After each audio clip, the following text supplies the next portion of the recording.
இனிய தமிழ் நெஞ்சங்களே, இதயம் கனிந்த வணக்கங்கள். ஒரு பையன் சரியாக படிக்கலை அப்படின்னு வச்சுங்க, உனக்கு படிப்பு வராது போ அப்படின்னு ஆசிரியரோ இல்லை யாரோ அவனை கோபத்தில் விரட்டிட்டாங்க. அந்த பையன் என்ன முடிவு பண்ணால், நமக்கு படிப்பு வராது, நம்ம இதை விட எங்கேயாவது இறந்து போயிடலாம், அந்த மாதிரிலாம் கூட பிள்ளைங்க பல பேர் தப்பாக நினைக்கிறாங்க. ரொம்ப வேதனையாக வீட்டை விட்டு வெளியில் புறப்பட்டு அவன் போய்கிட்டே இருந்தான். தண்ணீர் தாகமாக இருந்தது. ஒரு கிணத்தன் கரையில் போய் நின்றுக்கிட்டு கொஞ்சம் குடிக்கிறதுக்கு தண்ணீர் கொடுங்க அப்படின்னு அங்கே இருக்கிற பெண்களை கேட்டான். அந்த பெண்கள் கிணத்துலேருந்து தண்ணீர் இறைச்சி கொடுக்கும்போது அந்த பானையை கிணற்றோட விளிம்பில் ஒரு கருங்கல், அந்த பாறை இருக்கும் இல்லையா, அதில் இப்படி மேலே வச்சாங்க. அதை இப்படி எட்டி பார்த்தா அது பள்ளமாக இருந்தது. இந்த கல் எப்படி பள்ளமாச்சு அப்படின்னு கேட்டான். இந்த பானையை இங்கே தினம் வச்சு வச்சு வச்சு வச்சு வச்சு இது பள்ளமாயிடுச்சு அப்படின்னாங்க. அந்த கருங்கல் சுவத்தை பார்த்தா அதில் ஒரு ஆழமான ஒரு பள்ள கோடு இருந்தது. இது எப்படி வந்தது அப்படின்னா, இந்த தேங்காய் நார் கயிறு இருக்கு இல்லையாப்பா, அதை இறக்கும் போது கிட்டு கிட்டு கிட்டு நாங்கள் கீழே விடுவோம், இந்த கல்லில் உரசி உரசி உரசி அது பள்ளமாக போச்சு அப்படின்னு. ஒரு வினாடி யோசிச்சான், இவ்வளவு பெரிய கருங்கல்ல ஒரு தேங்காய் நார் இவ்வளோ பள்ளமாக்கிடுமா? இவ்வளவு பெரிய கருங்கல்ல ஒரு பானை பள்ளமாக்கிடுமா? அப்போ தொடர்ந்து முயற்சி பண்ணுனா கண்டிப்பாக நம்மளால் சில காரியத்தை பண்ண முடியும். அதுக்கு என்ன வேணும்? ஊக்கம் வேணும் அப்படின்னு நினைச்சான். வாழ்க்கையில் முன்னுக்கு வரணும்னா ஊக்கம் வேணும் அப்படிங்கிறத நாம் இப்போ கற்றுக்கணும். ஆக்கம் அதர்வினாய் செல்லும் அசைவு இலா ஊக்கம் உடையான் உழை.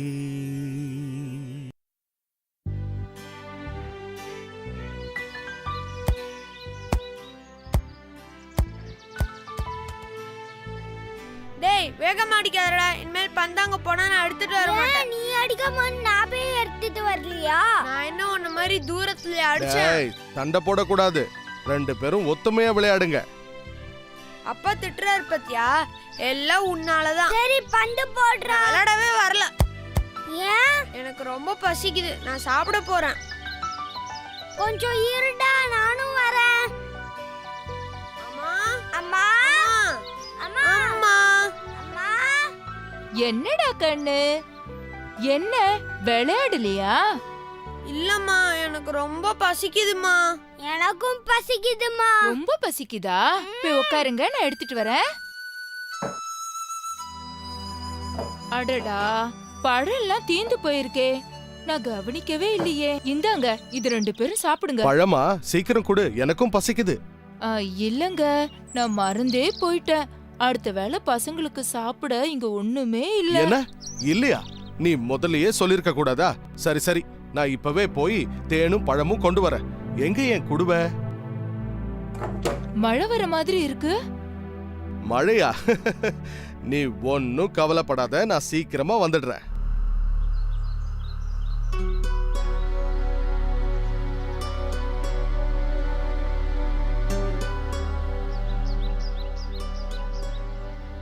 குடும்பத்துக்காக அவர் எவ்வளோ கஷ்டப்படுறாரு.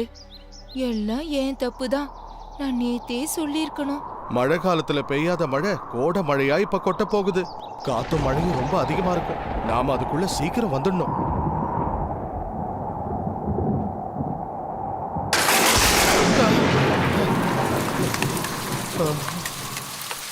நம்ம வேலைய இந்த மழை கெடுத்துரும் போல இருக்கே. குழந்தைங்க வேற பசியோட காத்துக்கிட்டு இருப்பாங்க.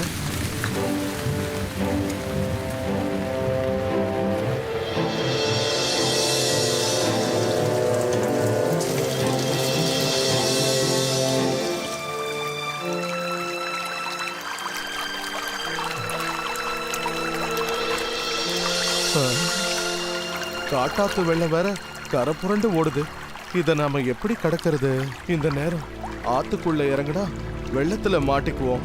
எப்படியும் ஆத்த கடந்தே ஆகணும், அப்பதான் உணவு கிடைக்கும். ஆத்த கடக்க வழி கிடைச்சிருச்சு. சாஞ்சி கடக்கிற இந்த மரத்தை குறுக்க போட்டு ஆத்த கடந்துடலாம்.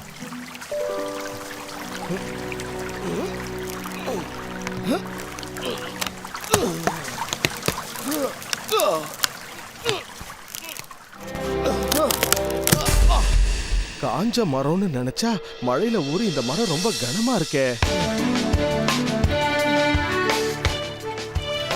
இந்த மரப்பாலம் இனி நமக்கு மட்டும் இல்ல எல்லாருக்குமே பயன்படும். ஓடி கண்ணா ஓடி ஓடி தினம் முக்கத்துடன் ஓடு ஓடு தேடி கண்ணா தேடி தேடு தினம் நல்லதை தேடு தேடு.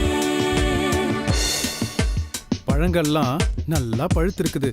இப்ப எடுத்தா தேவையில்லாம சுமந்துக்கிட்டு தெரியணும். வரும்போது எடுத்துக்கலாம். கொடி கண்ணா கொடி இருப்பதை கொடி கொடி கண்ணா கொடி இருப்பதை கொடி பாரு கண்ணா சொர்க்கம் பாரு.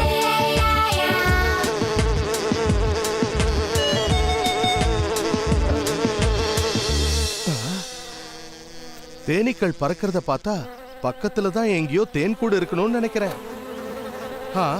எவ்வளோ பெரிய தேன்கூடு! நிச்சயமா இதுல தேன் நிறைய இருக்கும்.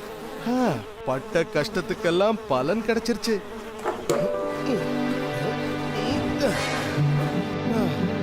ஆஹா, தேன் வாட பட்டதும் உடம்பு வலியெல்லாம் பறந்து போயிடுச்சு.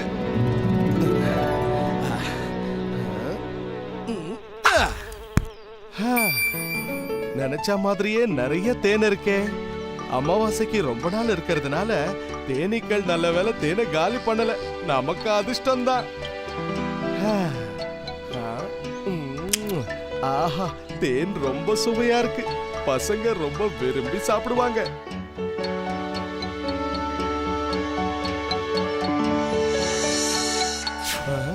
இது கொஞ்சம் காயா இருக்கு. இது சீக்கிரமா பழுக்காது. இதுல பழமே சரியில்லை. பசங்களுக்கு பிடிக்காது. இந்த பழம் தான் ரொம்ப அருமையா இருக்கு. இது நம்ம குடும்பத்துக்கு போதும். பழங்களையும் தேனையும் பார்த்ததும் பசங்க ரொம்ப சந்தோஷப்படுவாங்க. ஆத்துல வெள்ளம் ரொம்ப அதிகமாயிடுச்சே. பழத்தையும் தேனையும் பத்திரமா வீட்டுக்கு கொண்டு போய் சேர்க்கணும்.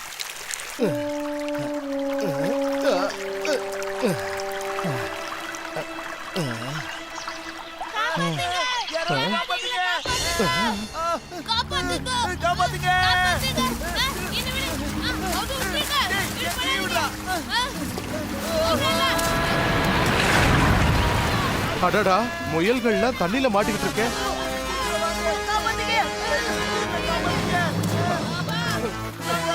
பயப்படாதீங்க, நான் உங்களை காப்பாத்துறேன். இந்தாங்க, என் கையை பிடிச்சுக்கோங்க. சீக்கிரம் வாங்க வாங்க, ஒவ்வொருத்தரா என் கையை பிடிச்சுக்கிட்டு மேல ஏறுங்க. வாங்க.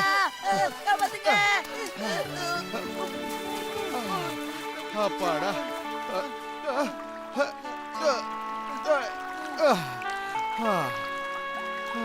கரடினா, நீங்க காப்பாத்தலனா நாங்க செத்திருப்போம்.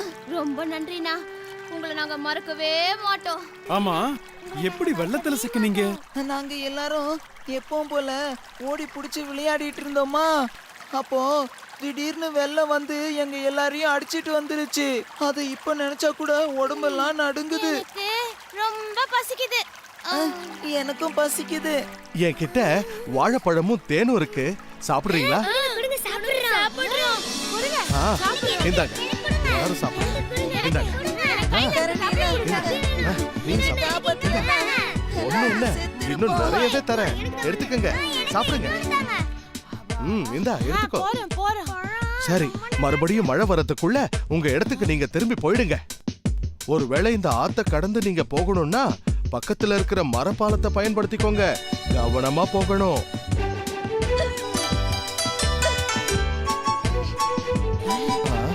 இந்தா தேனை குடி, சரியாயிடும். சாப்பிடு.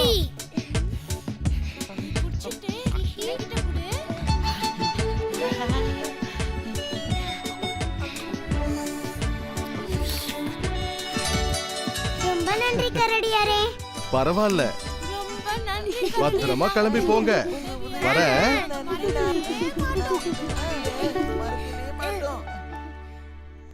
ஐயோ அம்மா, வலி தாங்க முடியலையே. ரொம்ப வலி. குட்டி குரங்குக்கு என்னாச்சு? கீழே விழுந்துருச்சா? பலமா அடிபட்டிருக்கே. என்னாச்சு? விளையாடிக்கிட்டு இருந்தானா, பாறையில காலு மோதி அடிபட்டுருச்சு. அம்மா ரொம்ப வலிக்குது. கவனமா விளையாட வேணாம். ஆமா, கூட யாரும் வரலையா? எல்லாரும் போயிட்டாங்க. கொஞ்சம் பொறுத்துக்க, உன் காயத்துக்கு மூலிகை மருந்தை வச்சு கட்டி விடுறேன். அம்மா ரெரியுது. அவ்வளவுதான், இனிமே வலி குறைஞ்சிடும். இந்த மூலிகை உன் காயத்தை சீக்கிரம் குணப்படுத்திடும். என்னாச்சு, இன்னுமா வலிக்குது? இந்த தேனை குடி, உடம்புக்கு தெம்பா இருக்கும். மெல்ல மெல்ல மெல்ல தேனை குடிச்சிட்டியா? இந்த ஊன்றுகோலோட உதவியால நீ மெல்ல மெல்ல உங்க வீட்டுக்கு போய் சேர்ந்துடலாம். என்ன? ரொம்ப நன்றி கரடி அண்ணா. இந்தாங்க தேன் கொடுவேன். பரவாயில்ல, அத நீயே வச்சுக்க. போற வழியில மறுபடியும் வலி எடுத்துச்சுன்னா அந்த தேனை குடிச்சுக்க. முன்ன பின்ன பழக்கம் இல்லாத எனக்கு நீங்க செஞ்ச உதவிய நான் என்னைக்கும் மறக்க மாட்டேன். கஷ்டப்படுறவங்கள பார்த்தா அவங்களுக்கு உதவ வேண்டியது நம்ம கடமைப்பா. கரடி அண்ணா, உங்க வீடு எங்க இருக்கு? அதோ அந்த மலையை தாண்டதும் ஒரு ஏரி இருக்குல்ல, அதுக்கு பக்கத்துல தான் எங்க வீடு இருக்கு. சரி சரி, நீ பத்திரமா போய் சேர்ந்துடுறியா? நன்றி கரடி அண்ணா, நான் வரேன். சரி, பார்த்து கவனமா போப்பா.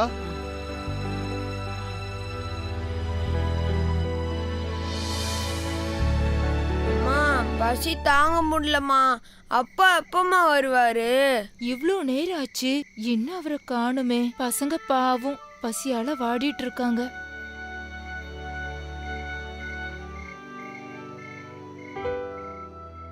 அப்பாடா, வந்துட்டீங்களா? நீங்க சாப்பாடோட வருவீங்கன்னு பசங்க ரொம்ப நேரமா எதிர்பார்த்து காத்துட்டு இருந்தாங்க. ஒரு நிமிஷம் இருங்க, அவங்க தூங்கட்டும். ஆமா, தேன் குடுவை எங்க? தேன் எடுத்துட்டு வரேன் தானே போனீங்க, கிடைக்கலையா? எனக்கு நிறைய உணவு கிடைச்சது. ஆனா வர வழியில முயல்கள் கூட்டம் தண்ணியில மாட்டிக்கிட்டு தவிச்சுக்கிட்டு இருந்தாங்க. அவங்கள காப்பாத்தி பழங்களை எல்லாம் அவங்க கிட்ட கொடுத்துட்டேன். அதுக்கப்புறம் ஒரு குரங்கு அடிபட்டு கிடந்ததா, அதுக்கு சிகிச்சை அளிச்சிட்டு மீதி இருந்த தேனை எல்லாம் கொடுத்துட்டேன். இப்ப மிச்சம் இருக்கிறது 2 பழம்தான். இந்தா. 2 பழம்தானா? இத சாப்பிட்டா உங்க பசி அடங்குமா? கவலைப்படாத, நான் இப்பவே போய் திரும்பவும் உணவு கொண்டு வந்துடுறேன். விடிஞ்சதுக்கு அப்புறம் போலாங்க. உழைக்கிறதுக்கு இரவு பகல்னு பார்க்கவே கூடாது. யார் வந்திருக்கிறது? கரடி அண்ணா. ஓ, நீயா? வா, அடிப்பட்ட இடத்துல வலி குறைஞ்சிடுச்சா? உங்களை பாக்குறதுக்காக எங்க சொந்தக்காரங்களோட வந்திருக்கேன். கரடியாரே, ரொம்ப நன்றி. இவர் எங்களோட இளவரசர். இவரை காப்பாத்தின உங்களுக்கு நன்றி சொல்லதான் உங்களை தேடி வந்தோம். பிரதிபலன் எதிர்பார்க்காம நீங்க செஞ்ச உதவிக்கு நன்றி சொல்லும் விதமா உங்களுக்கு பரிசுகள் கொண்டு வந்திருக்கோம். தயவு செஞ்சு ஏத்துக்குங்க. ரொம்ப சந்தோஷம். அயராது உழைப்பு இருக்கிறவனை தேடி செல்வம் தானே செல்லும்னு சொல்லுவாங்க. அதுக்கு முன் உதாரணமா உங்க ஊக்கத்துக்கும் உழைப்புக்கும் எல்லா பொருளும் உங்களை தேடி தானே வரும். ஊக்கம் உடைமை அப்படிங்கிற அதிகாரத்தில் திருவள்ளுவர் ஒரு அருமையான கருத்தை சொல்கிறார். வாழ்க்கையில் சில பேர்கிட்ட இந்த செல்வம், பணம், அப்புறம் சீர் சிறப்பு இதெல்லாம் எப்படி வரும்னு கேட்டால் கதவை தட்டிக்கிட்டு வருமா. உங்கள் அட்ரஸ் என்னங்க, உங்கள் முகவரி என்ன அப்படின்னு கேட்டுக்கிட்டு நம்ம வீட்டு கதவை தட்டிக்கிட்டு சில பெருமையெல்லாம் வரும் அப்படிங்கிறார். யாருக்கு வரும்? ஆக்கம். ஆக்கம்னு சொன்னால் வாழ்வின் வெற்றிகள்னு அர்த்தம். ஒரு வீடு கட்டுறது, ஒரு பெரிய தலைவராவது, இல்லை ஒரு மிகப்பெரிய தொழில் தொடங்குவது, நம்ம வாழ்க்கையில் நோபல் பரிசு பெறுவது, இப்படி எத்தனையோ இருக்குது. ஆக்கம்னு சொன்னால் எல்லா வகையான சிறப்புகளையும் குறிக்கிற ஒரு அழகான தமிழ்ச்சொல். அந்த ஆக்கம் என்ன பண்ணும்? அதர்வினாய் செல்லும். கதவை தட்டிக்கிட்டு போகுமா. இதுதான் அவர் அட்ரஸா, இதுதான் அவர் வீடா, இதுதான் அவர் இருக்கிற இடமான்னு தேடிக்கிட்டு வருமா. நாம் அதை தேடி போக வேண்டிய அவசியம் இல்லை. ஆக்கம் அதர்வினாய் செல்லும். யார்கிட்ட? அசைவிலா ஊக்கம் உடையான் உழை. அது என்ன அசைவில்லா? சில பேர் ஒரு தடவை முயற்சி பண்ணுவாங்க, நம்மளால முடியலிங்க அப்படிம்பாங்க.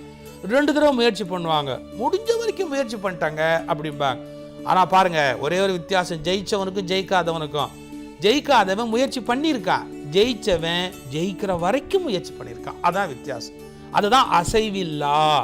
ஊக்கம் உடையான் உழை. ஊக்கம் உடையவனுடைய இல்லத்துக்குள் ஆக்கம் தட்டி கொண்டு போய் உள்ளே நுழையுங்கிறார். எவ்வளவு அழகான கருத்து பார்த்தீங்களா? ஆக்கம் அதர்வினாய் செல்லும், அசைவு இலா ஊக்கம் உடையான் உழை